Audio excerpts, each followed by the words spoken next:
Hello wonderful viewers, welcome to my channel or welcome back.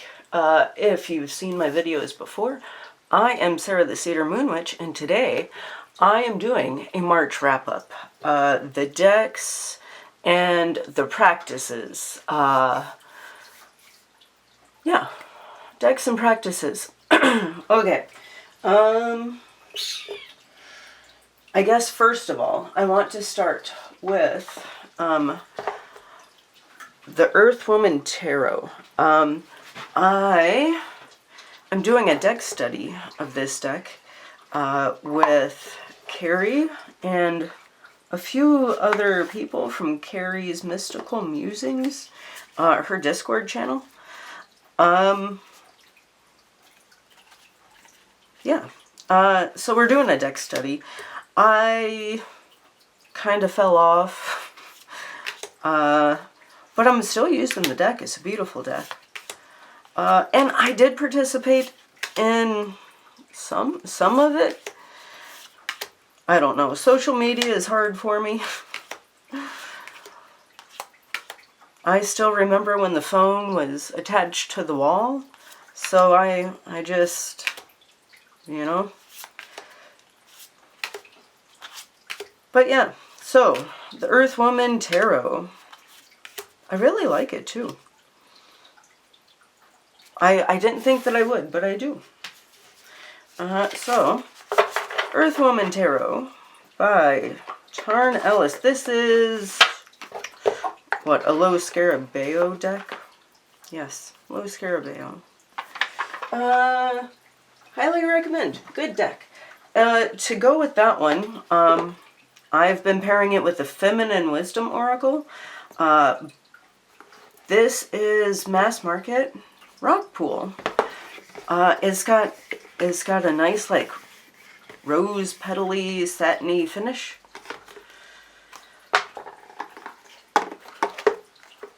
And I haven't made it a bag yet, so those are the backs. Those are the edges. I love the edges. It's a matte cardstock. So, I have been pairing this with the Earthwoman, and it's been really comforting, really kind, really nice, as opposed to telling me to go and do, this encourages me to slow down, to take time for myself, right? Don't worry, you will get where you're going, but you can breathe, you can take care of yourself. It's a very supportive, very gentle deck. It doesn't shy away from exploring deeper or darker topics, but it does so in a supportive and gentle kind of way. And I really, again, I like it a lot more than I expected that I would.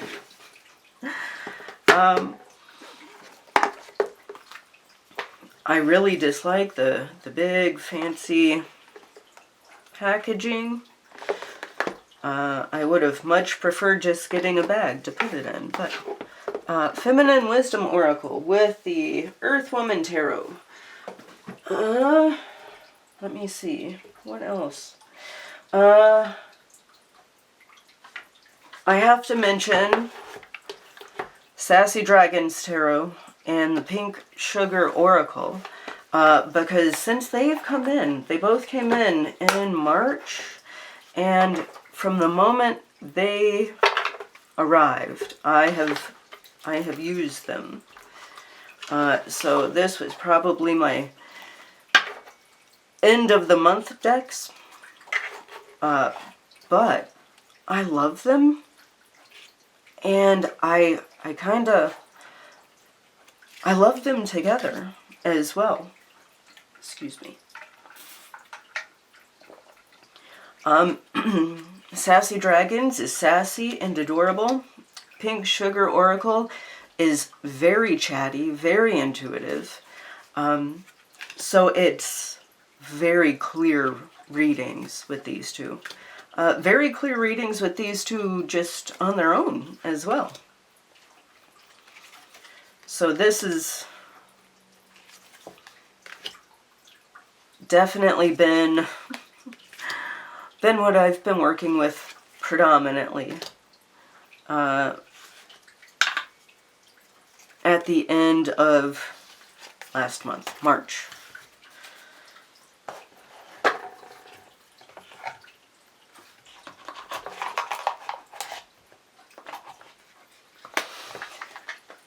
Okay. I love this deck so much.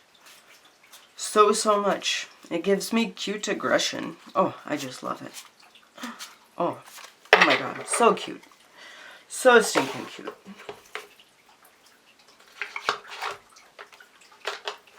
In you go. Also, I have still really been loving the Hong Kong Garden Tarot. Very clear reader. Very clear reader. I love it. It works for predictive readings. It works for what the heck is going on readings. It works, well, in the mornings for predictive readings. Yeah, it's just a great deck. It's a pip deck, so it's, I love pip decks. I think they're a lot more clear to read. Because if you get the Seven of Wands, then you just intuitively know what it is, as opposed to seeing a picture that might guide you away from the more intuitive message that's trying to come through. So I love this deck. It's beautiful, it's gorgeous, and I have used it a lot, and I'm still using it. So yes. Also, I love the back is textured, but the fronts are not.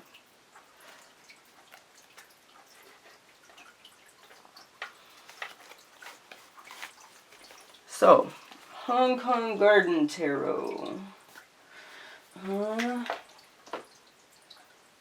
And again, just for another general reader, I've been using the Painted Tarot. Those are the backs. I love this deck. It's very painterly. It's a lot of faces. But I love it. It's very clear. It's bright and it's happy. It encourages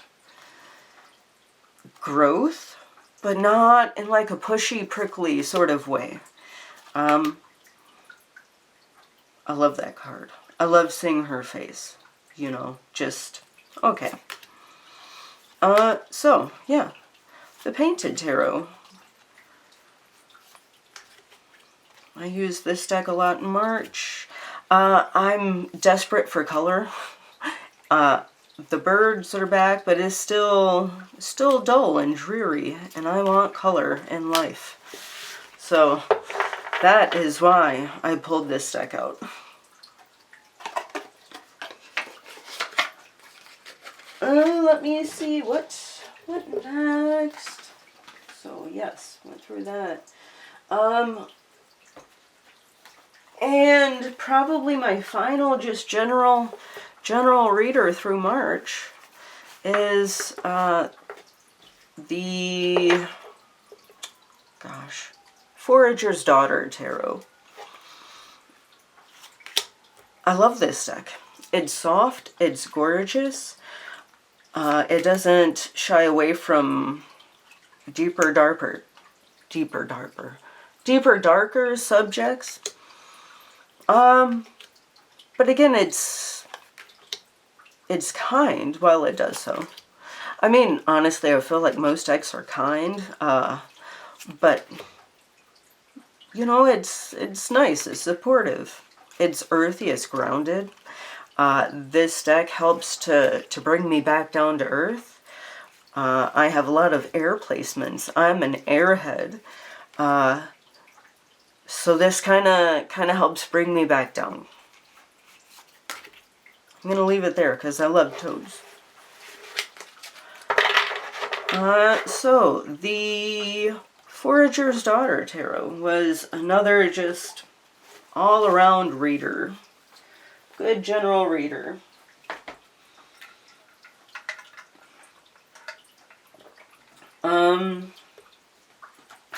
We'll go back to practices. In the mornings, I like to pull a card, pull a tarot spread, and then pull an angel affirmation card to go along with it so I can keep it with me throughout the day. On the back, well, on one side you get a message from an angel. On the other side you get two nice mantras, which this deck leans highly predictive. And every time I have pulled one of these, the mantra has been something that I could repeat to myself throughout a certain event, you know? So that's cool. And I know some people might not like the whole angel aspect, but I see angels as just energetic beings. Not necessarily religious, you know, just energetic beings. So this was one of two morning oracle decks that I used throughout March. The other one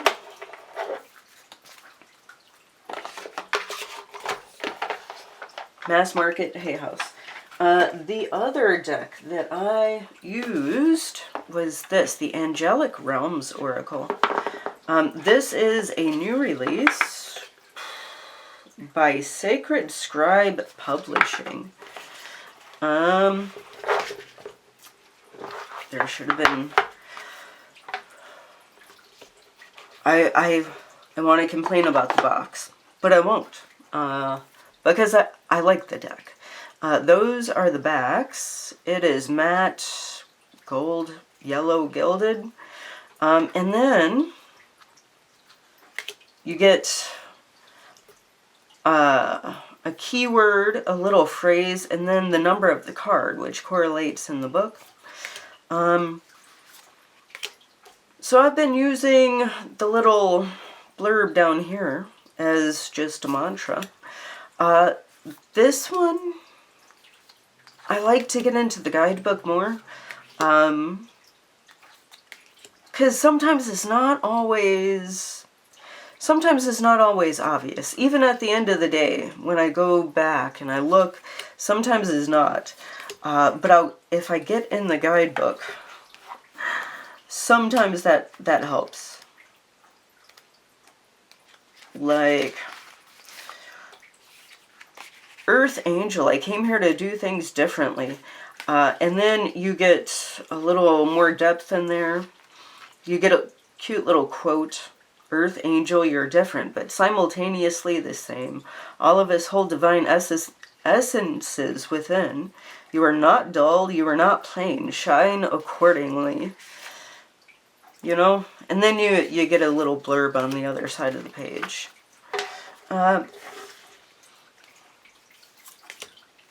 So yeah, I've also been using this one quite a bit. I like it. This pairs really well with the Hong Kong Garden Tarot. So I've used it in just some general tarot spreads, you know.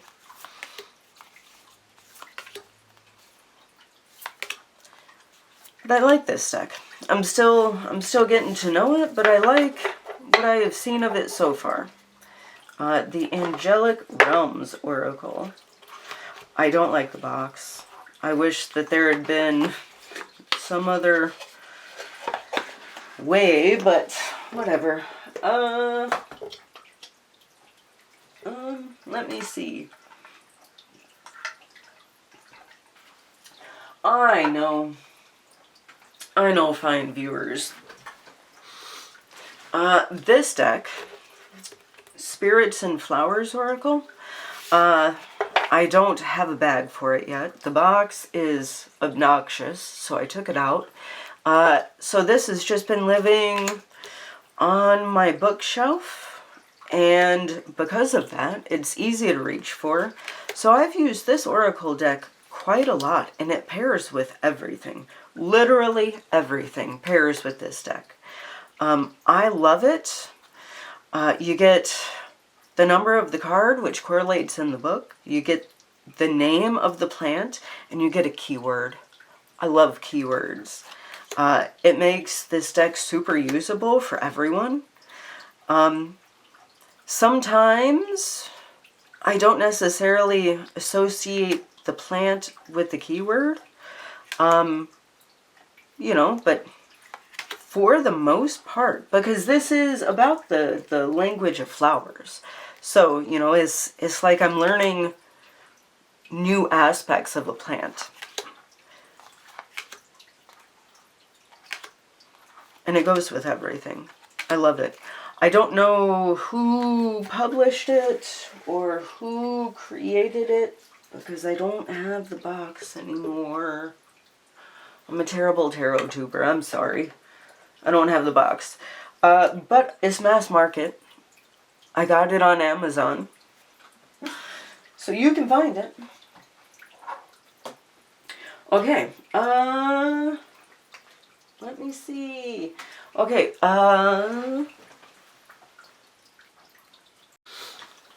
Okay, and the last little grouping of decks I want to show are my Harry Potter decks. And I know, like, maybe that's not your thing, and that's fine, you know. But I've been doing the Gamify My Life only like this. So, here, I will... This, a friend of mine found some chocolate frog character things.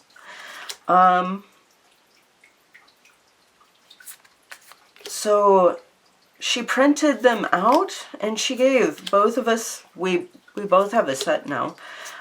So I've been doing character readings. I don't know where this came from. I just know that she printed them out. So I don't know if you can buy them or not. This is the Little Wizards Tarot. This is still in print. Those are the backs. This is by Push Kitty.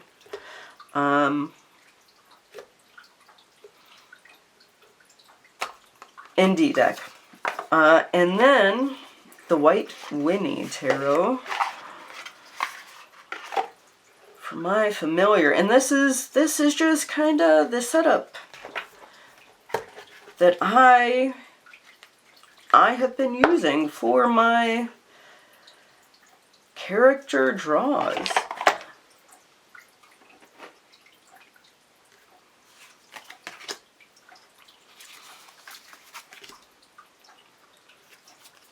So, like, Hagrid is telling me, you know, happiness is your birthright. Be confident in yourself. And then I have White Winnie down here with the Nine of Wands saying don't give up. So that's just been how this has turned out. I don't pull this every day, you know, because it's a lot. But it's fun when I do. And, you know, I believe that tarot can be fun. I believe that you can learn things and have fun doing it. Oh, wow. Isn't that? Plus, I love the way it reads. I just love that. So this is me in nerd mode. But I do kind of love it. Yep.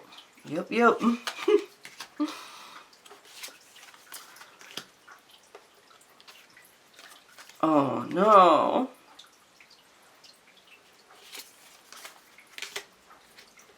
One more and then I will stop.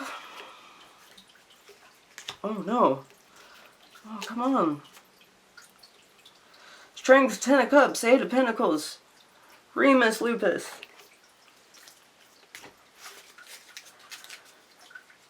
I know, I'm a dork.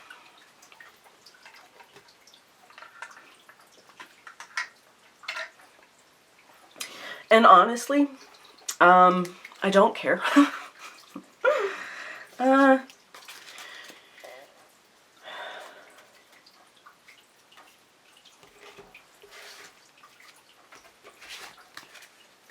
So, that was my Wizarding My World readings that I have come to do. Sometimes I will do those with a specific question. Sometimes I'll just pull the cards and see, you know, what character wants to give me advice. I don't know. I do it because I enjoy it, because it is fun. Makes the 8-year-old in me happy. So,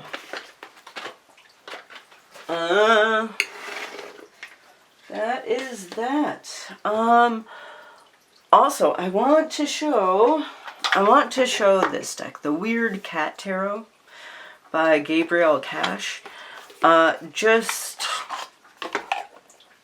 Just because it is so stinking cute. Look, it's got pink gilding. Those are the backs. And the cats are just adorable. I've only had this for about a week, but I love it. And I wanted to share it here because that's what you do, isn't it? I love it. It's gorgeous. It makes me happy. The Weird Cat Tarot. I think that's all I have for you. I want to thank you so much for being here with me. Honestly, it means the world. Bless you if you have made it all the way through this video. And until the next video, bye.